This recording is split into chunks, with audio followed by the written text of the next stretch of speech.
أعوذ بالله السميع العليم من الشيطان الرجيم بسم الله الرحمن الرحيم السلام عليكم ورحمة الله وبركاته الحمد لله والصلاة والسلام على رسول الله وعلى آله وصحبه ومن والاه اللهم ربنا ظلمنا أنفسنا وإن لم تغفر لنا وترحمنا لنكونن من الخاسرين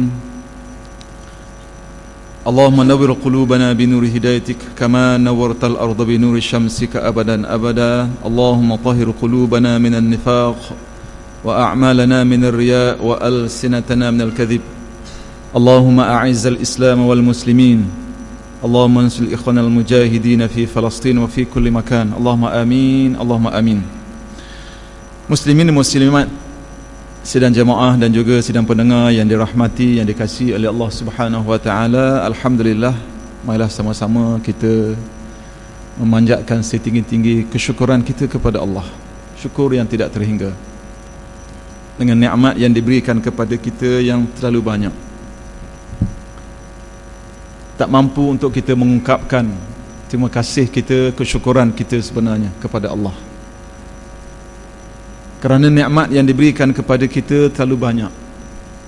Yang paling besar, yang paling hebat yang Allah Ta'ala anugerahkan kepada kita, Islam dan iman.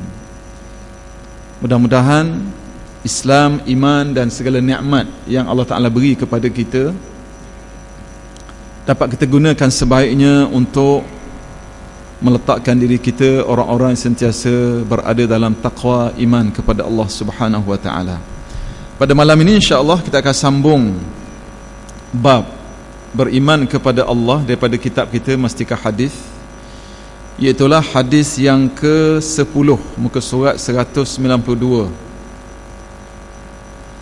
An Abdullah bin Mas'ud radhiyallahu anhu qala sa'altu an-nabiy sallallahu alaihi wasallam ayy dhanbi أعظم عند الله قال أن تجعل الله ندا وهو خلقك رواه البخاري ومسلم. Daripada Abdullah bin Mas'ud radhiyallahu anhu katanya, aku telah bertanya kepada Nabi Muhammad sallallahu alaihi wasallam, apakah satu-satunya dosa yang terbesar di sisi Allah?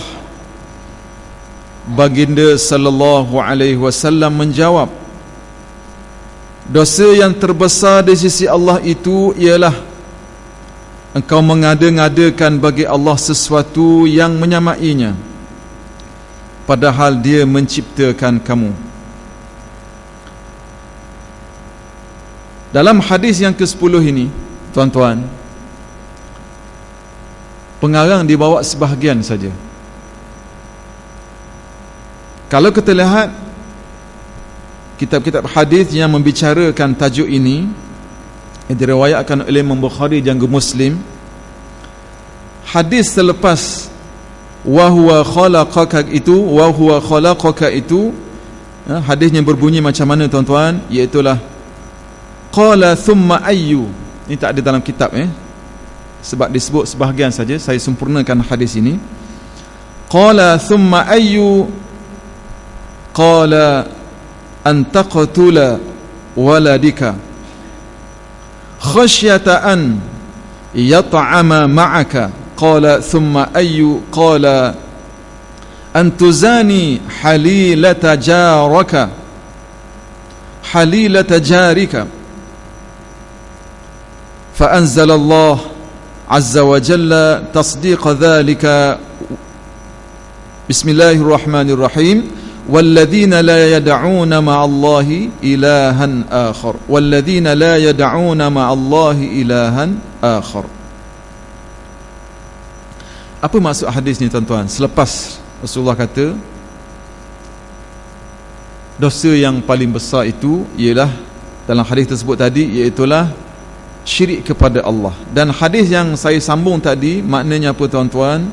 Iaitulah sahabat bertanya lagi, iaitulah Abdullah bin Mas'ud radhiyallahu anhu Selepas Nabi bagi tahu syirik kepada Allah, dia bertanya lagi, thumma ayyu, apa lagi ya Rasulullah sallallahu alaihi wasallam?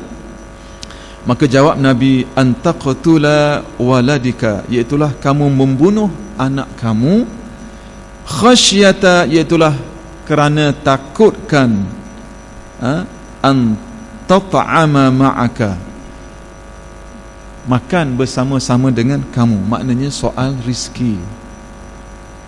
Kemudian sahabat ni tanya lagi, thumma ayu, apa lagi ya Rasulullah sallallahu alaihi wasallam? Maka jawab Nabi sallallahu alaihi wasallam, iaitulah kamu berzina dengan jiran tetangga kamu. Maka turunlah ayat Allah Subhanahu wa taala membenarkan apa yang disebut ini, walladzina la yad'una ma'allahi ilahan akhar. Itulah akhir surah Furqan ayat 68. Iaitulah orang-orang yang tidak menyeru selain bersama-sama dengan Allah itu tuhan-tuhan yang lain. Tuan-tuan, puan-puan dan sidang pendengar yang dikasihi oleh Allah Ta'ala, kalau kita lihat hadis ini, tuan-tuan sekalian, para jemaah yang dikasihi oleh Allah, sidang pendengar yang dikasihi oleh Allah Subhanahu wa taala, hadis ni dia bagi beberapa perkara yang dikira sebagai a'zamu indallah. Azam, maknanya dosa yang dikira dosa-dosa besar di sisi Allah. Yang pertama syirik, na'udzubillah. Yang kedua ialah bunuh anak kerana bimbang persoalan rizki, tak cukup makan kalau anak ramai. Dan yang ketiga ialah berlakunya penzinaan. Ya, berlakunya penzinaan.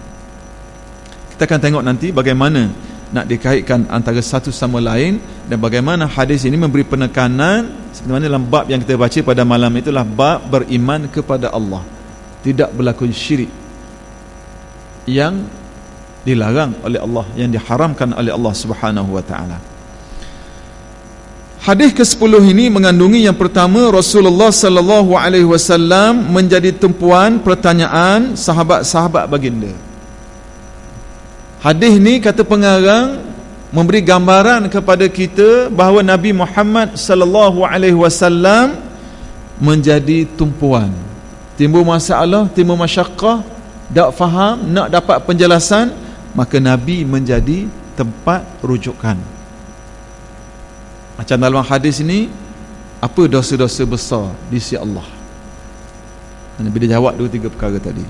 Yang kedua, syirik adalah satu-satunya dosa yang terbesar. Syirik ni dosa besar. Kita baca dah sebelum ni bagaimana syirik itu dosanya tidak diampunkan oleh Allah. Ya. Huraiannya, baginda sallallahu alaihi wasallam menjadi tumpuan pertanyaan sahabat-sahabatnya.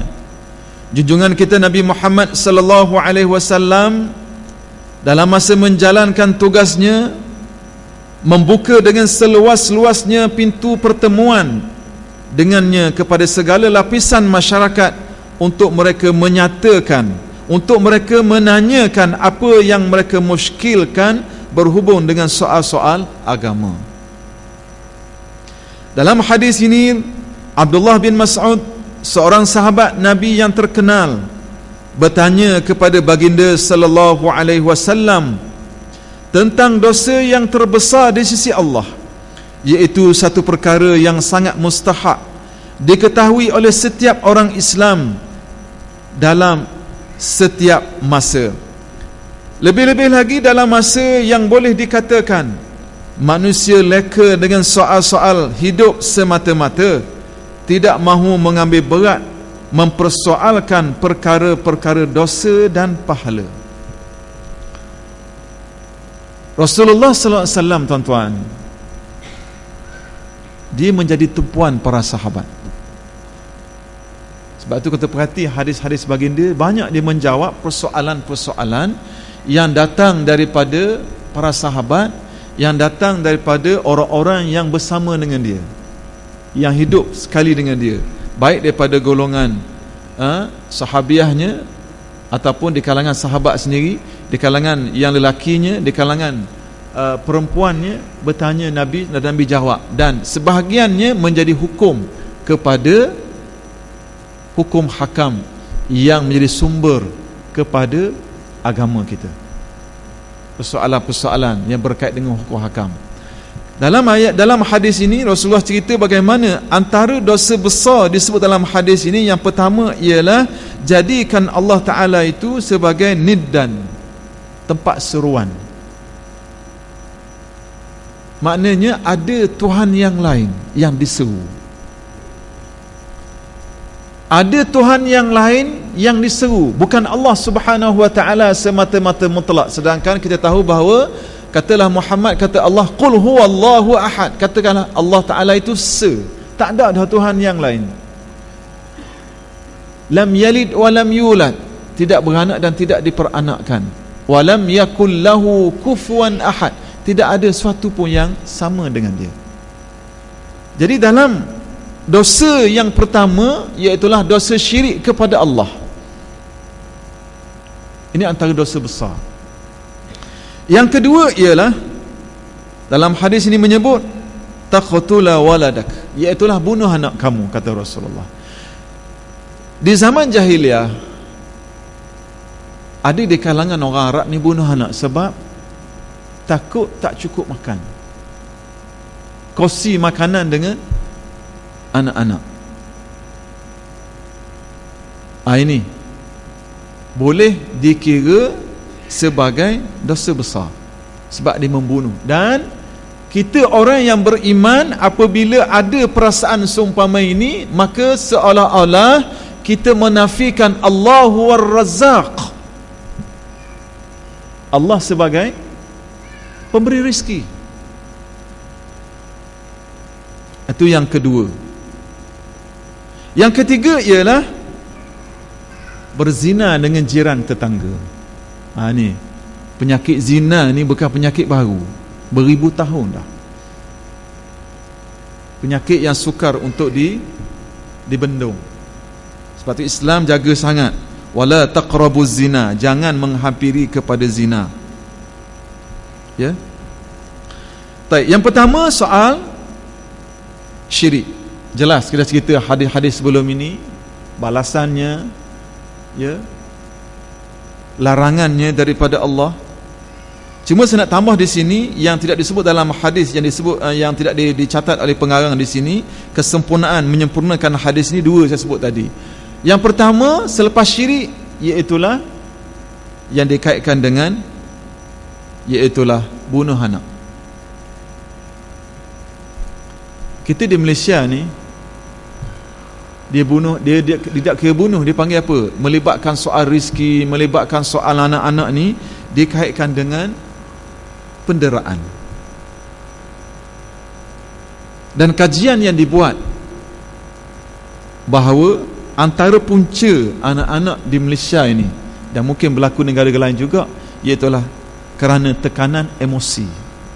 Dan sebab tekanan emosi itu, kata mereka ini, ialah yang pertama ialah masalah keuangan, masalah duit. Yang kedua ialah yang dikatakan masalah emosi, tekanan emosi tadi, ataupun kita panggil istilah hari ini, dalam istilah perubatannya, stres, tertekan kerana bebanan kerjaya.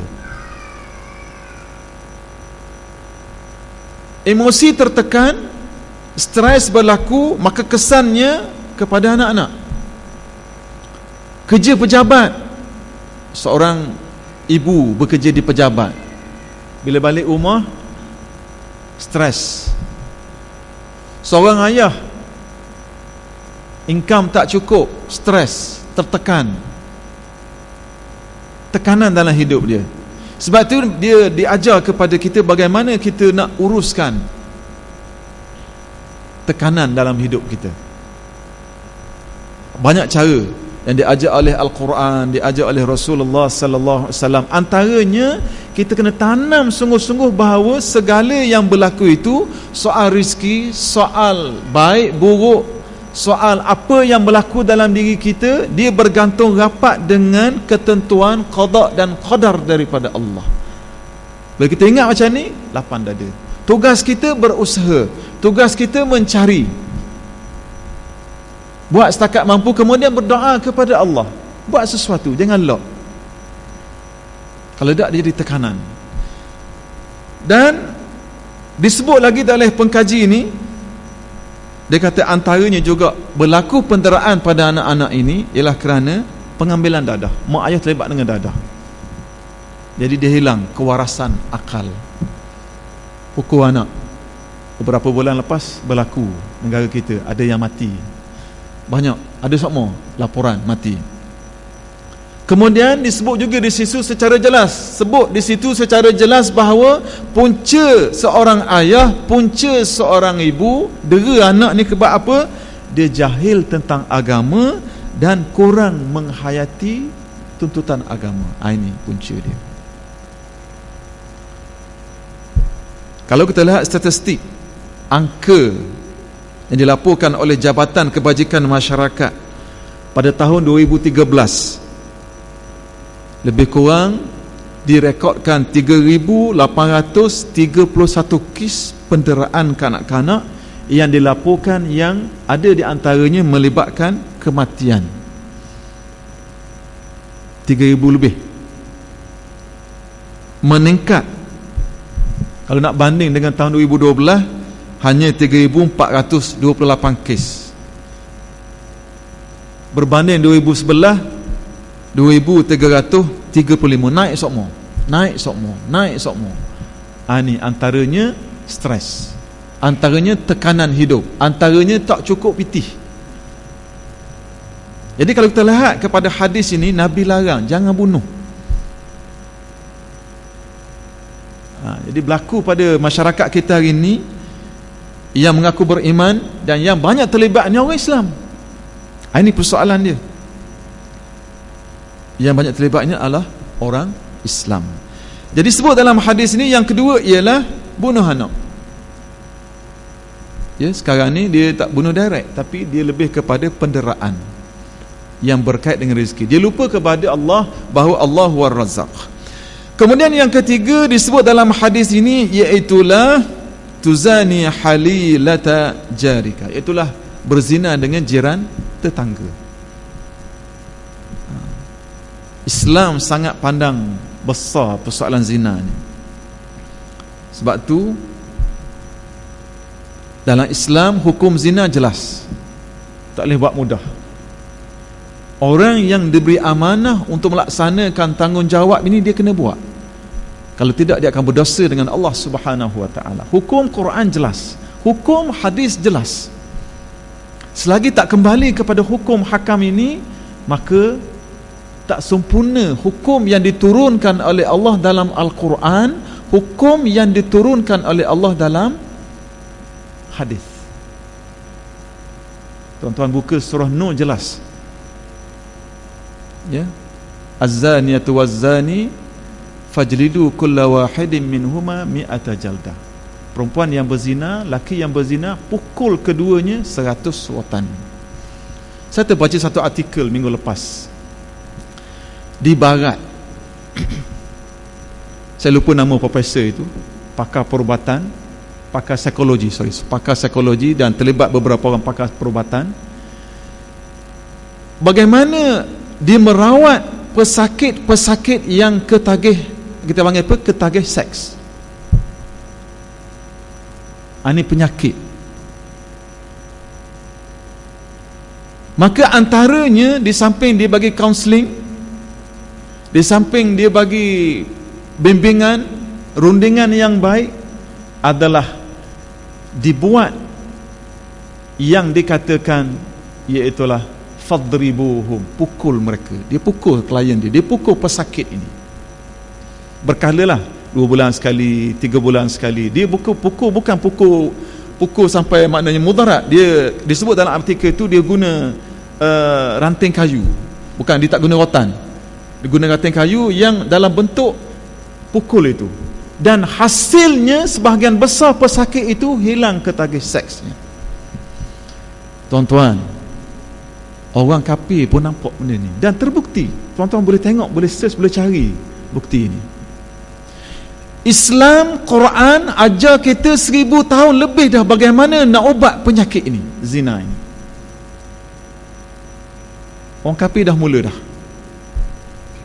Dan saya pernah cerita sebelum ini bagaimana kulit ini apabila dipukul, dia akan membebaskan satu jenis asid, saya lupa nama istilah perubatannya, yang menyebabkan satu ketenangan, yang menyebabkan bahawa hilangnya penyakit-penyakit yang merosakkan kepada tubuh orang yang berzina itu.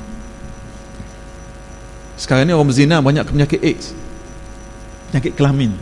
Jadi Islam, kita lihat dari seluruh hukum ta'abud kepada Allah Ta'ala, tapi kalau lihat kajian-kajian sains menemukan banyak bukti-bukti bahawa hukum Al-Quran, hukum hadis itu menepati yang disebut sebagai memberi kebaikan kepada manusia. Baik. Yang ketiga, yang pertama, tidak syirik kepada Allah. Yang kedua ialah bunuh anak disebabkan takut miskin, takut susah nak makan. Yang ketiga ialah berzina. Ya. Kemudian kalau kita lihat statistik bagaimana angka zina ini, ya, saya sempat tengok tadi di Malaysia ini, yang tahun 2013 saya tak dapat, saya dapat cari hanya tahun 2009, dia kata anak luar nikah Melayu Islam, ya, seramai 17,303 orang. Ini bermakna dia kata setiap hari di Malaysia tahun 2009, tuan-tuan, ya, kita 2014 ni dulu lama dah ni, maka setiap hari 47 kelahiran anak luar nikah yang tidak saf taraf mak ayah ni. Bermakna apa, tuan-tuan? Bermakna, kata laporan ini, bermakna dia kata 47 kes zina yang menghasilkan kehamilan berlaku setiap hari di kalangan Muslim, orang Melayu Islam. Itu yang hamil, yang tak hamil tak kira lagi. Ni yang hamil. Pendaftaran ada, tuan-tuan boleh tengok, boleh cek balik. Kalau tuan-tuan tak percaya, kalau ada keluarga yang terdekat terlibat dengan institusi kesihatan, di hospital, klinik dan sebagainya, melibatkan tempat bersalin, boleh cek berapa orang seminggu tidak saf taraf mak ayah dia tempat kita. Ini berlaku di tempat kita. Jadi sebab itulah Islam sangat tegas. Wala taqrabuz zina, kata Allah, innahu kana fahishatan wa sa'a sabila. Ya, jangan menghampiri zina, kerana zina itu adalah seburuk-buruk jalan. Fahishah ni benda tak elok, benda tak comel, dan dialah seburuk-buruk jalan. Ini yang dikaitkan dengan hadis, iaitulah yang dikaitkan dengan dua yang terakhir saya sebut tadi. Di samping yang pertama disebut oleh pengarang di sini, disebut apa dibawa oleh pengarang, iaitulah syirik kepada Allah. Yang kedua ialah bunuh anak, dan yang ketiga ialah penglibatan dengan soal penzinaan. Okey, kita masuk kepada fasal yang pertama. Tuan-tuan tengok lagi. Saya tak masuk bab yang kedua itu, terus saya masuk fasal, sebab dia situ dia fokus kepada penjelasan kepentingan tajuk fasal yang pertama, iaitulah muka surat seterusnya lagi 196, ya. Fasal yang pertama, kerasulan Nabi Muhammad sallallahu alaihi wasallam. Berhubung dengan kerasulan Nabi Muhammad sallallahu alaihi wasallam, Allah Subhanahu wa taala berfirman dalam surah Al-A'raf ayat 158, iaitulah memerintah baginda Nabi sallallahu alaihi wasallam mengisytiharkan dirinya menjadi rasul yang diutus oleh Allah kepada umat manusia seluruhnya, seperti serta menerangkan bahawa yang pertama, Allah sajalah Tuhan yang mempunyai kuasa mengurus dan mentadbir kepentingan-kepentingan dan kebaikan sekalian alam yang diciptakan, ya. Yang kedua, Allah sajalah Tuhan yang berhak disembah dan dipatuhi. Yang ketiga, Allah jualah yang mengatur cara dan menetapkan masa, menghidupkan makhluk-makhluk yang mati dan mematikan yang hidup. Tuan-tuan bapa dikasihi oleh Allah Subhanahu wa taala, dalam muqaddimah tajuk kita seterusnya lagi selepas beriman kepada Allah, pengarang dia bawa satu ayat, iaitulah ayat yang dikaitkan dengan beriman dengan Rasul sallallahu alaihi wasallam. Itulah daripada surah Al-A'raf ayat 158. Macam mana bunyi dia tuan-tuan? A'udzubillahi minasyaitonirrajim. Qul ya ayyuhan nasu inni rasulullahi ilaikum jami'an alladhi lahu mulku as-samawati wal ard la ilaha illa huwa yuhyi wa yumit فآمنوا بالله ورسوله النبي الأمي الذي يؤمن بالله وكلماته واتبعوه لعلكم تهتدون. Katakanlah wahai Muhammad sallallahu alaihi wasallam, wahai sekalian manusia, sesungguhnya aku adalah pesuruh Allah kepada kamu semua. Iaitulah diutuskan oleh Allah yang menguasai langit dan bumi. Tiada Tuhan yang berhak disembah melainkan Dia, yang menghidupkan dan yang mematikan. Oleh itu, berimanlah kamu kepada Allah dan Rasulnya sallallahu alaihi wasallam, Nabi yang ummi, yang beriman kepada Allah dan kalimah-kalimahnya, yakni kitab-kitabnya, dan ikutilah Dia supaya kamu beroleh hidayah petunjuk. Dalam fasal yang seterusnya ini, iaitulah dalam bab beriman kepada Rasul, kerasulan Nabi Muhammad sallallahu alaihi wasallam, dibawa kepada kita ayat yang menjelaskan supaya Nabi telah diarahkan oleh Allah Subhanahu wa taala supaya apa? Supaya memberitahu kepada manusia, ya ayyuhan nas inni rasulullahi ilaikum jami'an. Wahai manusia, aku adalah utusan Allah, pesuruh Allah kepada kamu semua, semua manusia. Bukan untuk Arab saja, bukan untuk orang-orang ataupun bangsa-bangsa tertentu saja. Dalam ayat dia kata apa? Ya ayyuhan nas, wahai manusia, inni rasulullahi ilaikum jami'an. Sesungguhnya aku adalah utusan daripada Allah. Aku adalah utusan Allah, aku adalah Rasulullah sallallahu alaihi wasallam, pesuruh Allah yang diutuskan kepada kamu semua sekali.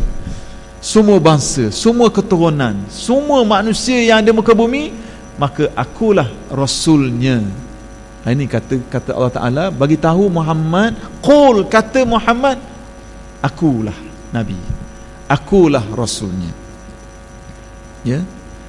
Jadi ayat ini menjelaskan kepada kita bahawa wajib beriman kepada Rasulullah sallallahu alaihi wasallam.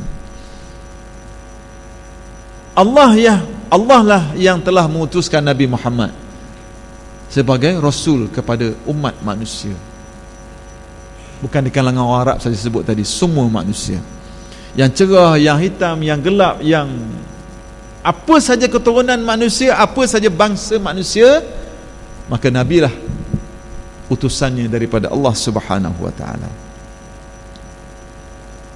Kemudian yang keempat, muka surat 197 itu, seluruh umat manusia wajib yang pertama beriman kepada Allah Tuhan yang demikian sifatnya esa, iaitulah pada uluhiyahnya, dan pada esa pada rububiyah. Kita cerita dah sebelum ni apa uluhiyahnya, apa rububiyahnya, yang berkaitan dengan, yang dikaitkan dengan Allah sebagai pencipta, dikaitkan Allah sebagai penguasa, dikaitkan Allah yang menentukan peraturan hidup manusia, Allah yang menjadi tumpuan sebagai sembahan kepada semua makhluknya, rububiyatullah, ilahiyatullah. Cerita panjang dah sebelum ni. Yang kedua, beriman kepada Rasulullah sallallahu alaihi wasallam, Nabi yang terkenal dengan sifat ummi, yang beriman kepada Allah kepada semua perintah yang terkandung dalam segala kitab yang diturunkan oleh Allah Subhanahu wa taala. Beriman kepada Rasulullah. Maka seluruh umat manusia yang pertama mesti beriman kepada Allah Subhanahu wa ta'ala. Allah Azza wa Jalla, tak ada pilihan, wajib. Hadis-hadis kita lepas ni bagaimana hatta orang Yahudi, hatta orang Nasrani, Kristian yang ada hari ini, dia wajib beriman kepada Allah dan wajib beriman kepada Nabi akhir zaman, iaitulah Rasulullah sallallahu alaihi wasallam. Apa saja agama yang ada hari ini, sama ada agama samawi turun daripada Allah, maka dia kena beriman kepada Allah dan yakin dengan Rasul Nabi Muhammad sallallahu alaihi wasallam, Nabi akhir zaman, dan mesti beriman kepada dia. Kalau golongan Kristian sebelum ni beriman kepada Nabi Isa alaihi salam, sekarang tak boleh dah, mesti beriman dengan Nabi Muhammad. Yahudi sama juga, sekarang mesti beriman dengan Nabi Muhammad sallallahu alaihi wasallam. Kita akan tengok hadis-hadis yang berkaitan dengan tajuk ini nanti insya-Allah. Itu yang kedua. Yang ketiga, satu kewajipan selain daripada beriman kepada Allah, beriman kepada Nabi Muhammad sallallahu alaihi wasallam, iaitulah menerima dan menurut hukum hakam yang ditunjuk ajar oleh Rasulullah sallallahu alaihi wasallam. Bukan sekadar beriman kepada Allah, bukan sekadar beriman kepada Nabi Muhammad, yakin sungguh-sungguh Nabi Muhammad itu Rasulnya, pesuruhnya. Yang ketiga ialah mesti ikut hukum hakam, peraturannya. Kalau beriman saja tak ikut, tak jadi. Iman tidak sempurna, dan kalau silap-silap buat, batal imannya, kerana memperlekehkan hukum Allah, hukum Rasulullah sallallahu alaihi wasallam yang ditentukan oleh Allah dan Rasulnya.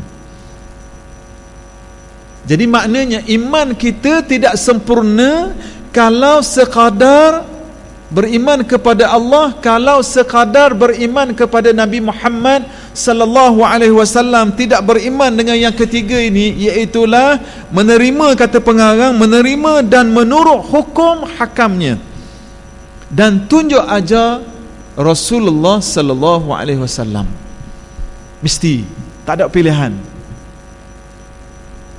Jadi kita yang beriman kepada Allah, kita yang beriman kepada Rasulullah sallallahu alaihi wasallam, mesti beriman dan yakin dengan apa tunjuk ajar yang Nabi sebut. Dalam Quran kata, fattabi'uni, ikut aku, yuhibbukumullah, kamu akan dikasihi oleh Allah Subhanahu wa taala. Maknanya kalau kita nak dapat redha Allah, mesti ikut apa yang Nabi sebut. Kita tak mahu menjadi orang yang hanya menyanjung Nabi, berselawat pada Nabi, ya, buat majlis yang besar-besar, tapi kita lupa peranan Nabi itu sebagai Rasul yang membebaskan manusia daripada syirik,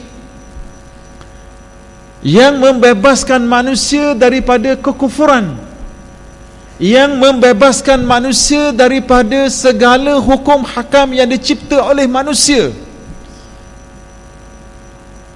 Sebab hari ini dia jadi satu trend, kita puja Nabi, selawat pada Nabi, tapi dalam masa yang sama tak apa cara hak Nabi suruh.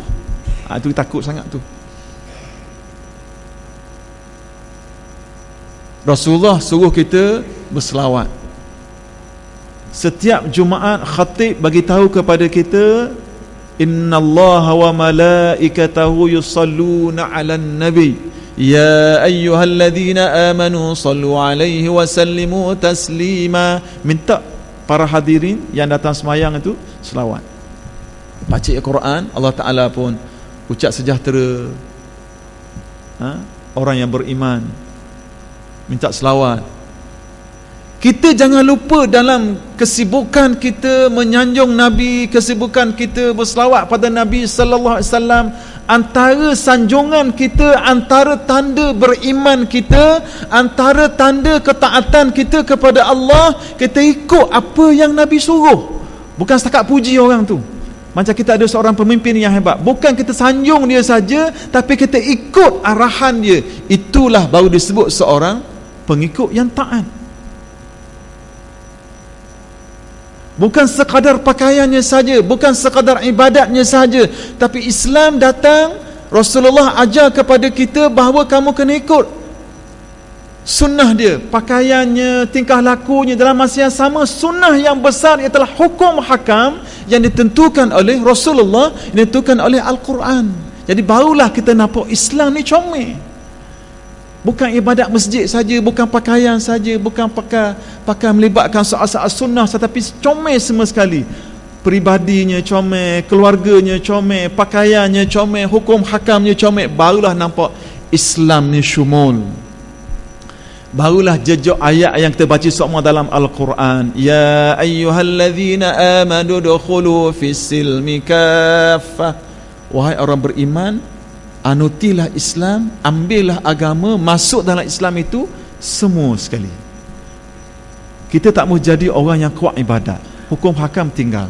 Kita tak nak jadi orang yang kuat berselawat, puji Nabi SAW, tapi buat hukum hakam, halal haram, aurat ke tak aurat ke, campur laki perempuan, buat tak kisah. Sedangkan Quran ajar kita jaga adab-adab ini, Nabi ajar kepada kita jaga adab-adab ini. Kita nak biar semua sekali. Sanjung Nabi, puji Nabi, selawat pada Rasulullah SAW. Sebab Nabi kata apa? Orang yang selawat pada aku sekali, Allah Ta'ala akan selawat kepada dia 10 kali. Allahumma salli ala Muhammad wa ala alihi wa sahbihi ajma'in. Selawat. Kelebihan sangat besar tuan-tuan. Dalam masa yang sama, ya, Nabi kata, apa yang aku tunjuk, ikut. Apa yang aku beritahu, ikut. Sebab apa? Wa ma yantiqu anil hawa. Dia bercakap bukan ikut nafsu. Tuan-tuan puan-puan dikasihi oleh Allah Subhanahu wa taala. Jadi daripada hadis yang kita baca ini, hadis yang dikaitkan dengan akhir daripada hadis ke-10 daripada bab beriman kepada Allah, dan juga muqaddimah kepada beriman kepada kerasulan Nabi Muhammad sallallahu alaihi wasallam, menjelaskan kepada kita bahawa kita dengan Nabi sallallahu alaihi wasallam, kita kena bukan sekadar percaya, bukan sekadar yakin, tapi dalam masa yang sama kepercayaan itu, keimanan itu tidak sempurna kalau tidak ada amal. Dan disebut secara jelas oleh pengarang di sini yang ketiganya, iaitulah menerima dan menurut apa yang diperintahkan oleh Rasulullah sallallahu alaihi wasallam. Kena ikut. Saya ingatkan diri saya ingatkan kepada tuan-tuan, puan-puan sekalian sedang pendengar yang dikasihi oleh Allah Subhanahu wa taala, maka kita kena tanam. Bila kita yakin dengan Nabi, yakin dengan Allah, kita kena ikut selepas itu amal soleh. Saya selalu sebut sebagai ulangan, bila Allah Ta'ala sebut amanu wa amilus salihat, beriman dan beramal soleh, maknanya iman tidak sempurna, iman kepada Allah tidak sempurna, iman kepada Rasulullah sallallahu alaihi wasallam tidak sempurna, iman kepada benda-benda yang kitabnya, qada dan qadarnya, baik buruk tidak sempurna semua sekali. Ini rukun iman kita ni tuan-tuan, kalau tidak ada amal solehnya. Jadi mudah-mudahan kita yakin dengan Allah, yakin dengan Nabi, yakin segala apa disebut oleh Rasulullah SAW dan dalam Al-Quran. Kemudian kita susuli keyakinan kita itu, kepercayaan kita itu dengan kita beramal, menerima segala perintah Nabi, menerima segala perintah Allah Subhanahu wa taala. Wallahu alam. Aqulu qouli hadza wa astaghfirullahal azim li wa lakum. Wassalamu alaikum warahmatullahi wabarakatuh.